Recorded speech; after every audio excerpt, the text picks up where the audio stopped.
Baik, sekarang saya jawab pertanyaan. Pertanyaan yang pertama, apakah berdosa kita orang tua bila anak cucu sulit untuk disuruh sholat? Muru auladakum bisolah, suruh anakmu sembahyang wahum abna'u sab'a sinin, umur 7 tahun. Yang umur 7 tahun angkat tangan? Oh, tak ada. Umur 7 tahun suruh dia sembahyang. Kalau sholat umur 7 tahun, berarti baca surat pendeknya umur 5 tahun. Makanya ibu sambil memasak pagi, sambil memeras santan, sambil menggoreng nasi, Bismillahirrahmanirrahim, Alhamdulillahi Rabbil Alamin, Ar-Rahmanirrahim, Maliki Yaumiddin. Anak itu mendengar, hafal dia tanpa melihat Al-Quran. Dia tak bisa baca, tapi dia bisa hafal. Maka nanti umur 7 dia akan sholat. Umur 7, wadribuhum fil asrah. Umur 10 pukul dia. Tapi pukulnya tangan tak boleh terlalu tinggi, jangan sampai patah, jangan sampai maaf kena alat vital, jangan sampai lebam, jangan sampai tali telinga, lepas telinga itu sebelah. Abang, kata bininya, kemana telinga abang? Itu ditarik omakku dulu tak sembahyang. Nah, oleh sebab itu maka ini penting. Wadribuhum fil asrah. Masukkan dia ke pondok pesantren, SD IT, SMP IT, SMA IT. Yang tahan berpisah dengan anak, masukkan ke pesantren boarding school. Yang tak tahan berpisah, masukkan full day. Di Medan banyak, masuk pagi, jemput sore. Tidak ada yang bisa mengontrol, mengawal anak-anak kita ini selain benteng terakhir pendidikan anak-anak kita adalah sekolah agama. Sudah disekolahkan agama, sudah dikasih makan halal, sudah dikasih tunjuk ajar, sudah dinasehati, tak juga kita sudah tidak kurang usaha. Wala taziru waziratu wizra ukhra. Kita tidak memikul dosa orang lain. Bapak tak memikul dosa anak, ibu tak memikul dosa cucu. Dosa tanggung masing-masing. Tapi kalau tak dididik dengan baik, tak sholat mereka, tak puasa mereka, pacaran mereka, LGBT mereka, maka ibu dan bapak berdosa karena menyia-nyiakan amanah. Alhamdulillah, masjid penuh, anak-anak datang. Alhamdulillah, tuh anak-anak banyak datang. Jangan takut ibu, jangan takut berdosa karena sudah dibawa anak ini ke masjid. Mana yang lebih kita dulukan? Kewajiban kita sama Allah atau sama suami? Kasihlah contoh. Kalau pertanyaannya umum, gimana saya mau jawab? Allahu Akbar, Allahu Akbar, kata azan. Datang lakinya, kau buatkan aku dulu kopi. Mana yang lebih didulukan? Ibu sholat atau membuatkan dia kopi? Ini tak akan terjadi. Kenapa? Karena bapak itu pasti ke masjid sebelum azan. Mana mungkin dia minum kopi orang azan? Tapi ibu dapat Fir'aun, inilah.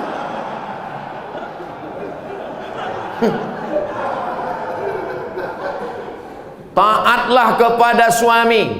Innama huwa jannatuki wa naruki. Suamimu itu bisa jadi surgamu, suamimu itu bisa jadi nerakamu. Kan itu yang selalu dihafal hadis oleh suami kan?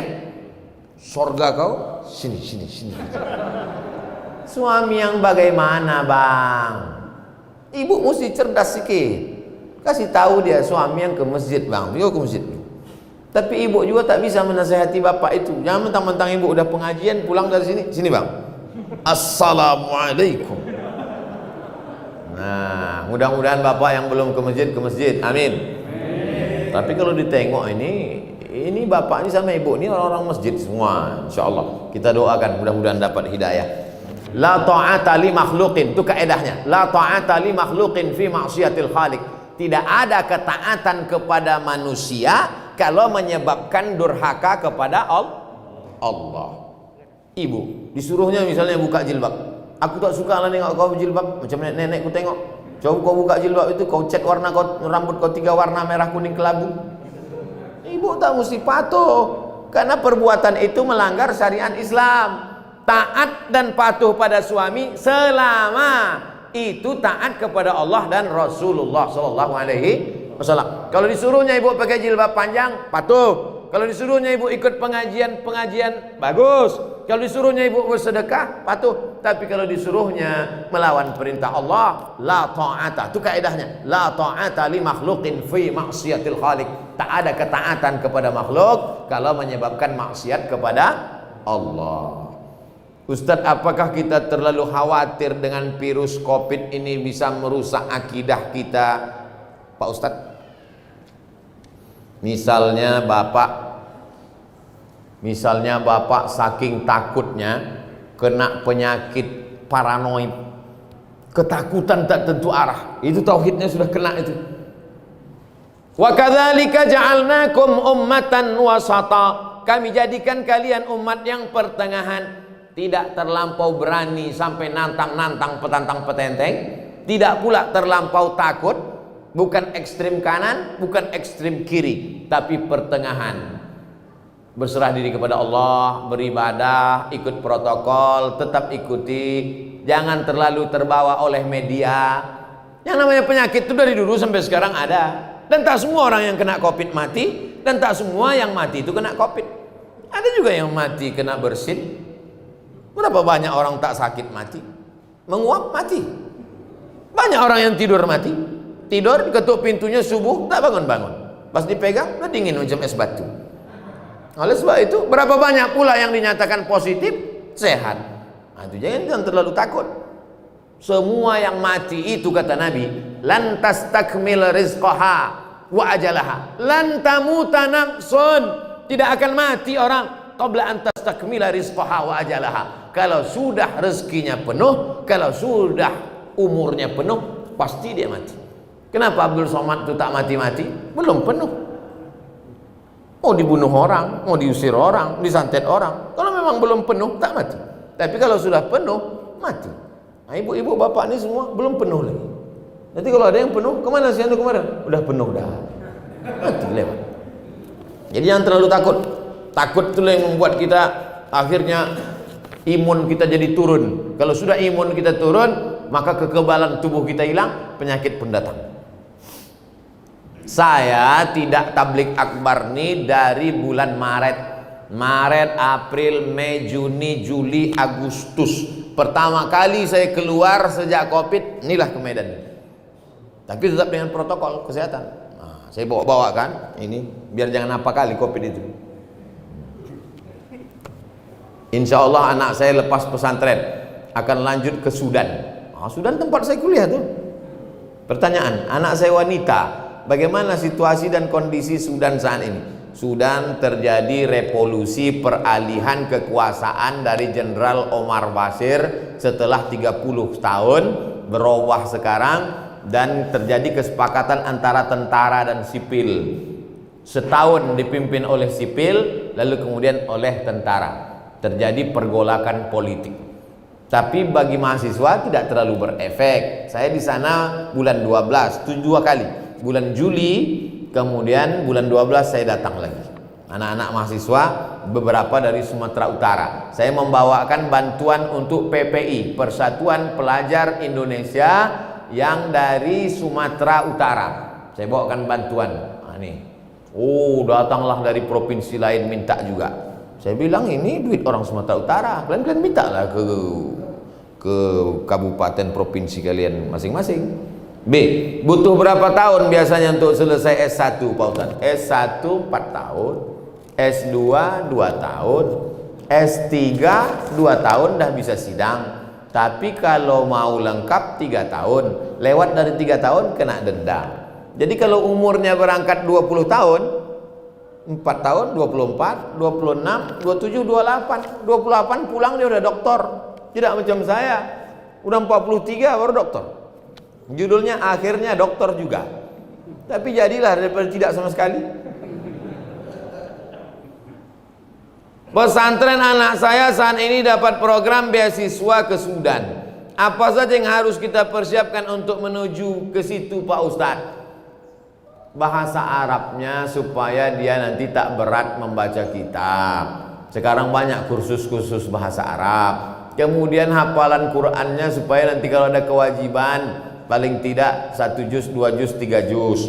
Kalau kami di Azhar Mesir dulu 2 juz 1 tahun, 4 tahun 8 juz. Di Sudan tak ada hafalan Quran. Oleh sebab itu maka jangan terlalu takut, jangan terlalu khawatir. Banyak anak-anak Sumatera Utara di sana, mereka punya persatuan pelajar mahasiswa dari Sumatera Utara.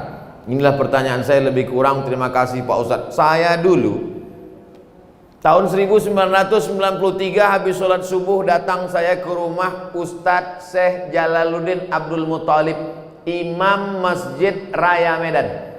Imam Masjid Raya Medan itu namanya Syekh Jalaluddin Abdul Muthalib, Wakil Rektor Universitas Al-Wasliyah. Habis subuh datang saya ke rumahnya di Simpang Limun. Assalamualaikum Ustaz. Waalaikumsalam.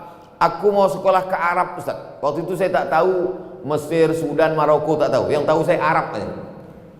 Aku mau ke Arab Ustaz. Senyumlah Ustaz Syekh Jalaluddin. Kau kelas berapa sekarang? Kelas 3 Ustaz. Kau selesaikan dulu aliyah baru kau kesini. Jadi yang mau berangkat itu saya. Makanya banyak kalau jamaah nanya ke saya, Ustadz bisa anak saya kuliah ke Arab? Saya tanya, yang mau nih bapak apa anaknya? Anak saya bos. Kalau saya yang mau. Orang tua saya membebaskan saya, terserah kau. Nah, tapi saya mau waktu itu. Lalu kemudian setelah taman aliyah datanglah saya. Ustadz, aku udah taman aliyah, ini ijazahnya. Kata Ustadz Jalaluddin Abdul Muthalib, kau bawa ijazah ini ke Jakarta, kau terjemahkan bahasa Arab, kau legalisir ke Departemen Agama, legalisir ke Departemen Luar Negeri, legalisir. Mendengar departemen itu pucat lah. Akhirnya takut saya, tak berani balik saya ke Riau. Kuliah saya di IN. Tapi Allah kasih jalan. Datang pengumuman. Waktu itu belum ada lagi www.google.com. Informasinya masih pakai pos. Jam 12 siang pulang saya kuliah di IN. Datanglah surat pakai pos, dikirim kawan saya dulu satu pesantren di Darul Arafah Medan, Lau Bekri, Deli Serdang. Abdul Halim namanya yang mengirim. Ikuti tes ke Mesir besok pagi. Suratnya sampai jam 12 siang. Langsunglah saya berangkat naik SDH, Spiro Dolo Hole. Mendaftar ke IN. Sampai di IN besok pagi, daftar situ. Nama orang yang menerima pendaftaran itu namanya Ustadz. Alah, lupa pula namanya. Ditanyanya, ada keluarga kau di Medan? Ada Pak. Kalau tak ada, di rumah. Karena ditengoknya dari Riau. Ikut tes saya. Yang mengetes itu orang Mesir. Besar sorban, hampir sebesar ban Vespa lagi. Mas Muka, kata dia, what is your name? Langsung saya jawab, Abdus Somad. Nah, itu pula PD-nya kita kalau nama kita ini ada di Quran kan. Abdus Somad. Saya Abdus Somad. Istamir, kata dia, sambung bacaan ayat yang kubacanya. Innallaha la yastahi an yadriba mathalan ma ba'udatan fama fawqaha. Sambung, kata dia. Saya baca, a'udzubillahi minasyaitonir rajim. Bismillahirrahmanirrahim. Innallaha la yastahi an yadriba mathalan ma ba'udatan fama fawqaha. فأما الذين آمنوا فيعلمون أنه الحق من ربهم وأما الذين كفروا فيقولون ماذا أراد الله بهذا مثلا يضل به كثيرا ويهدي به كثيرا وما يضل به إلا الفاسقين. Kebetulan yang ditanya itu pas yang selalu saya bawa sholat. Macam tahu aja dia itu bekal kita. Akhirnya keluarlah pengumuman 100 anak Indonesia yang lulus beasiswa ke Mesir. Saya baca dari nomor 1 sampai 100, tak ada nama saya.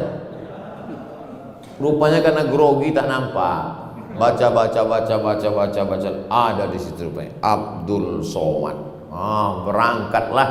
Berangkatlah dari Jakarta dulu, pelatihan 2 bulan. Saya adik-beradik 2 orang. Anak pertama laki-laki, adik pun laki-laki. Orang tua sayang. Bukan saya ini 12 orang lalu pergi satu lupa dia. Nah, pergi.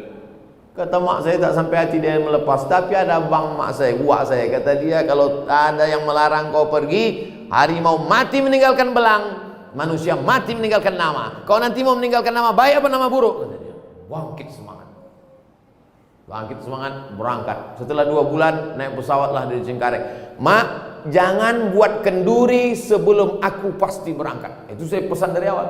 Karena takutnya potong kambing RT RW datang, tahu-tahu tak jadi, kan malu. Sebelum aku yakin berangkat, jangan buat kenduri. Begitu sudah di Cengkareng, udah mau berangkat, baru telepon. Aku sudah mau masuk pesawat nih. Kalau mau buat kenduri, kendurilah. Saya dari dulu memang begitu. Takut saya berspekulasi. Lalu kemudian berangkatlah kami naik Royal Jordan Airlines. Kenapa pesawat itu Ustaz naik? Itulah tiket paling murah. 5 September 1998 sampailah saya di Kairo, Mesir. Di sana itu ada 2, satu HMM, Himpunan Mahasiswa Medan, yang satu lagi KSMR, Kelompok Studi Mahasiswa Riau. Saya ikut Riau, dan orang tua saya di Riau. Oleh sebab itu lanjut, kemudian S2 ke Maroko, habis itu S3 ke Sudan, habis itu dapat visiting profesor dari Brunei Darussalam, habis itu Datuk Seri Ulama Setia Negara, habis. Yang tinggal belum satu lagi, almarhum, tinggal itu lagi. Bapak Ibu yang dimuliakan Allah Subhanahu wa taala, hidup ini kita jalani saja, bangkitkan semangat, insyaallah menatap tatapan Bapak Ibu adik-adik semua, insyaallah kita ini semangat semuanya insyaallah. Amin. Ya rabbal alamin. Ala hazihi niyah wa kulli niyatin shalihah. Al-Fatihah. A'udzu